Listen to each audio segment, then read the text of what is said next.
truly grateful today to be able to say a few words about an example of a diaspora association that has been working and seeking to increase economic ties, cooperation, and exchanges between Tunisia and the United States. As Jim was mentioning, diasporas play a very important role in enabling further economic cooperation between two countries. And I was here, in fact, at the Global Diaspora Forum back in May, and I was truly impressed and inspired by how a number of diaspora associations and how a number of diaspora communities were organized and how effective they were. Our Tunisian diaspora in the United States is a fairly small diaspora, but it's a highly successful diaspora. And you know, when we put essentially our efforts together, you know, we've been able to really make a small difference, but certainly a palpable difference. The diaspora, the Tunisian diaspora who lives in the U.S. has historically not wanted to get involved too much for fear of being used for political purposes. Obviously, the revolution has changed everything. A number of us have went back to Tunisia to see where they could help, and a number of us stayed here in the United States and wanted to take some sort of actions from here in the United States. And that's what we've done. We essentially sort of aggregated our energies. We gathered around the table, and we looked at sort of our competencies and our skills and decided that the best way to help was to support the economic agenda and further economic cooperation between Tunisia and the U.S., which is very much aligned to our theme today. So what the Tunisian American Young Professional Association does, it does two things. Number one, it supports investments. It presents Tunisia's value proposition to investors and exporters here in the U.S. And then number two, it fosters entrepreneurship. And it uses its relationship, it uses its competencies, its skills to support young entrepreneurs in Tunisia. And I think in both investment and entrepreneurship, the diaspora really has a pivotal role to play. Let me address investment first because obviously there's been a heated debate here, and let me perhaps try to address some of the concerns that have been issued. We, as a diaspora association, encourage investors to consider Tunisia's value proposition. But we don't do that through a sales pitch. We do it through a discussion of strengths and opportunities for improvement that Tunisia can benefit from. Because while we want to attract investors to Tunisia, we feel that it's equally important to learn from them and to sort of hear their feedback so that that feedback can be communicated back to the Tunisian government and the Tunisian civil society, for improvements.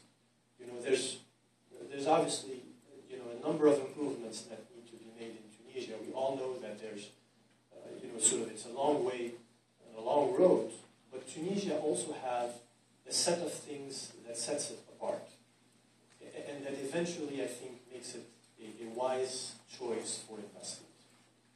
I think a number of us have talked about Tunisia's strong fundamentals.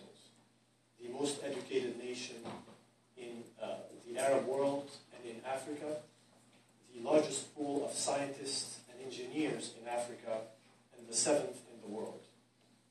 Tunisia has certainly modern infrastructure. It has strong institutions that allowed the country to operate before and after the revolution. Tunisia also has a set of incentives that are fairly interesting. And also, the U.S. government is now supporting as well investors. The role of women is also a strong fundamental of Tunisia.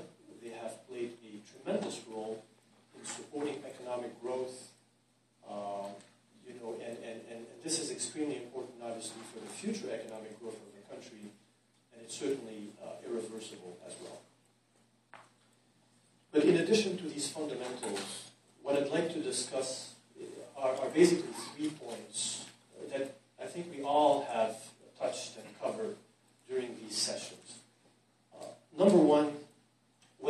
revolution has brought is certainly, further transparency and further rule of law. This is extremely important, obviously, for investors, for doing business in a country, for complying with FCPA, for expecting that there will be fair dispute resolution. Those are very important things for investors. But what does it mean, transparency and rule of law?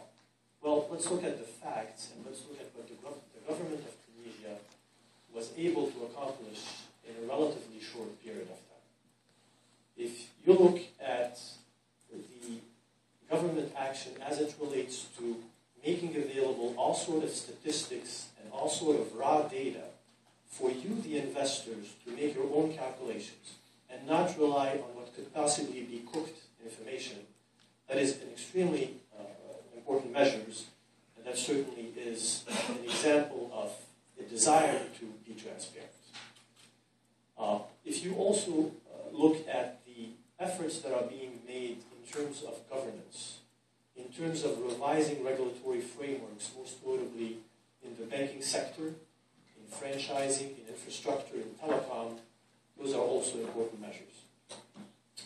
The most important factor to me around transparency and rule of law is the existence of hundreds, if not thousands, of local NGOs that are on the ground for the first time in Tunisia and who are capable to challenge and to monitor and to ensure that transactions are transparent.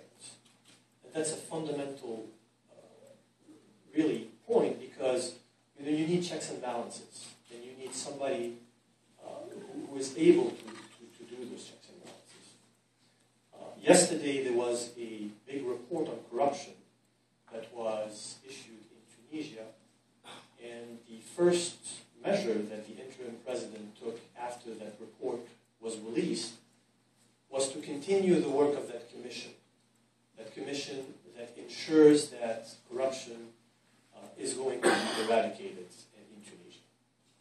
So that's one point about sort of transparency and rule of law that I wanted to make.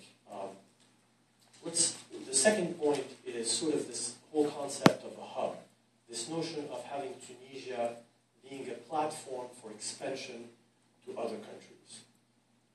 When you think about it, everybody claims in the Mediterranean that they are a hub. The Egyptians say they're the hub, the Moroccans say they're the hub, everybody is a hub. So what really makes Tunisia different? To me, what's compelling is not so much the international rankings that you see in, from the World Economic Forum or the World Bank that consistently puts Tunisia in sort of the first places. To me, what's really compelling is when you dig down and you look at the overall cost structure of setting up operations in Tunisia, it's extremely favorable.